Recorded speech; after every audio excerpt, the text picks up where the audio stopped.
नमस्कार मंडळी, मी सुप्रिया स्वागत करते आपल्या एका छोट्याशा मिनी ब्लॉगमध्ये. तर आज ना मला माहेरी जायचं आहे आणि कुठं जायचं असेल ना की नेहमी एक्स्ट्राचं काम लागतंच. तर पायपुसणे सगळे धुवून घेतले होते, तेच उन्हामध्ये वाळत घालत होते. देवघरामध्ये ना दिवा असा मंद असा तेवत असेल ना तर घरामध्ये एक वेगळीच प्रसन्नता जाणवते.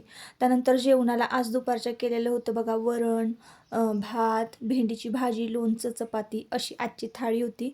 तर पटकन आटपले, जेवणं वगैरे झाले आणि भांडे वगैरे घासून ना मी इकडे गुळांबा तयार केला. गुळांब्याची रेसिपी जी आहे मागच्या ब्लॉगमध्ये तुमच्याबरोबर शेअर केलेली आहे. तर माहेरी घेऊन जाण्यासाठी गुळांबा तयार केला, बॅग पटकन भरली आणि इकडे मी स्टेशनवर आले, म्हणजे बस स्टॉपवर आले होते.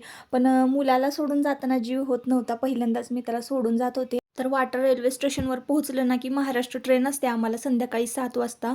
संध्याकाळी 7 वाजता वाटर स्टेशनवरून बसलो की सकाळी 7 वाजता मी जळगावला पोहोचते. तर आत्ता पुण्यामध्ये गाडी थांबली होती आणि गाडीला इतकी गर्दी होती ना ताईंनो, खरंच.